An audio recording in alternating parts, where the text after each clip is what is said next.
পাহাড়ি জনগোষ্ঠীর আয়ের অন্যতম উৎস কৃষি। তবে সেসব ফসলি জমি দখল করে এখন চলছে উন্নয়ন পরিকল্পনা। আমাদের গোবিন্দগঞ্জে কোথাও কি পাহাড় আছে? আপনাদের কারো জানা থাকলে জানাবেন। এরকম বিভ্রান্তকর তথ্য প্রচার করছে এরকম গুরুত্বপূর্ণ একটি মিডিয়া। আবার নিউজে বলা হচ্ছে পাহাড়ি জমি দখল করে নেওয়া হচ্ছে উন্নয়ন পরিকল্পনা। তারা জানে না এগুলো জমি বাগদা ফার্মের, এখানে কোনো পাহাড় নেই। এগুলো সমতল এবং রংপুর চিনিকলের রেকর্ডকৃত জমি। এরকম মিথ্যাচার আর কতদিন করবে সাঁওতাল নেতারা? সাঁওতাল পল্লীতে গিয়ে ইপিজেড করতে হবে, সরকারের এই ধরনের চিন্তা চেতনা আর কি কোথাও জায়গা নাই?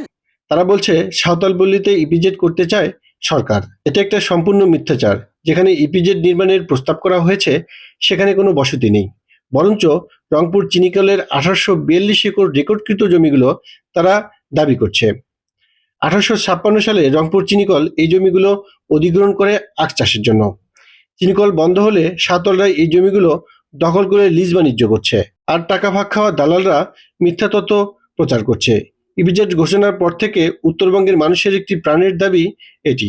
বিশেষ করে উত্তরবঙ্গ উন্নয়নে অনেক পিছিয়ে আছে। ইপিজেড বিরোধিতা করছে তাদের বিরুদ্ধে কিন্তু আজকে তাদের এই বিক্ষোভ মিছিল এবং মশাল মিছিল, এই মশাল মিছিলের মাধ্যমে যত অন্যায় অবিচার আছে সেগুলো পুরো ছাই হয়ে যাবে, সেটি কিন্তু তাদের আসলে দাবি। ইপিজেড হলে উন্নয়নের নতুন মাত্রা যুক্ত হবে।